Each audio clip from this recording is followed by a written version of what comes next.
Não, está na sequência. Então vamos lá.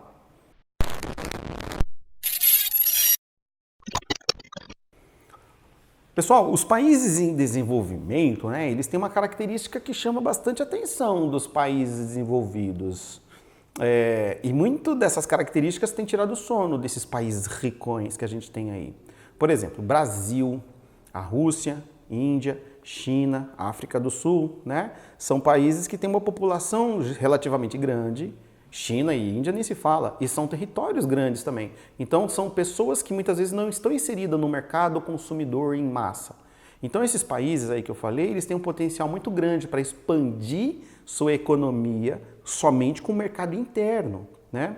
Então visando expandir sua economia com o mercado interno, eles se juntaram para criar um bloco também, um bloco econômico para cooperação. Então em 2006 eles vão criar os BRICS, e aí a África do Sul entra em 2010, né? Mas o BRICS é criado em 2006. Antes dos BRICS, sempre existiram outros acordos econômicos, outros blocos econômicos para cooperação entre os países. A gente pode ver, por exemplo, a Organização Mundial do Comércio, que eu falei no vídeo anterior, o OMC. É um deles, né? Eu falei na aula 10, volta e assiste se não entendeu. Tem, por exemplo, a Organização para a Cooperação do Desenvolvimento Econômico, OCDE, né? Que foi fundado em 1960. Lá no início, 18 países europeus, Estados Unidos e Canadá também se juntaram para fortalecer o desenvolvimento econômico entre esses países membros. Hoje, a OCDE tem 38 países integrantes. Alguns são até emergentes, aí, México, Turquia, Chile. País emergente é aquele que não está 100% desenvolvido, né? O nosso Brasilzão velho não faz parte da OCDE. E é um grupo importante, viu? Porque a nossa economia é muito complexa.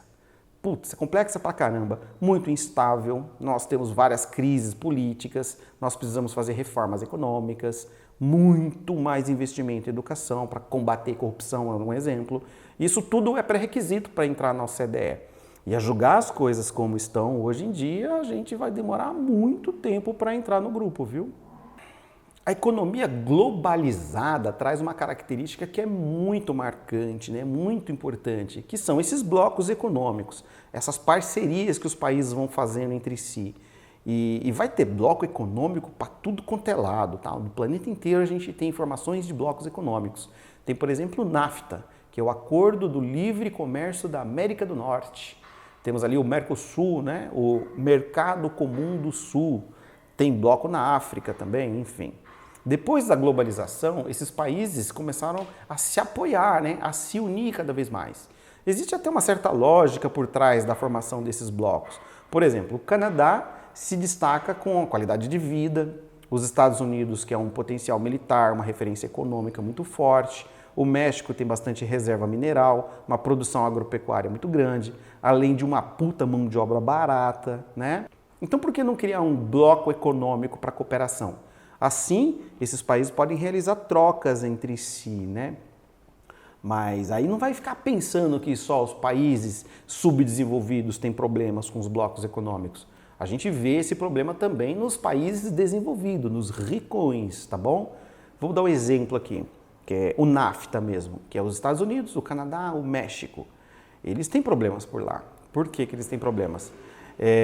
Os Estados Unidos também vão tentar criar medidas para proteger a indústria nacional, a indústria americana. Sabe por quê? Porque quando foi feito esse acordo, lá em Detroit, que é o centro americano, referência nos Estados Unidos de produção de carro, ele começou a transferir parte dessas fábricas para o México.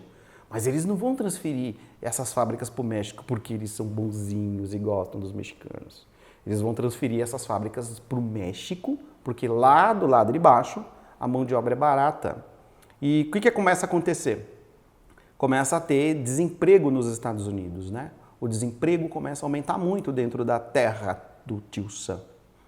E o que os Estados Unidos vão fazer para combater esse tipo de coisa? Primeiro, eles vão começar a impedir a entrada de mexicanos, vão começar a impedir com que as fábricas se instalem lá no México, vão tentar fazer com que as fábricas fiquem dentro do território americano, né? E essas medidas adotadas vão, por exemplo, endurecer a fronteira, vai tentar controlar mais a entrada e saída na fronteira mexicana, mesmo esses caras fazendo parte de um bloco econômico e de um acordo. Tudo bem? Agora eu sugiro você assentar aquela dedada no link aí embaixo testar o seu conhecimento, beleza?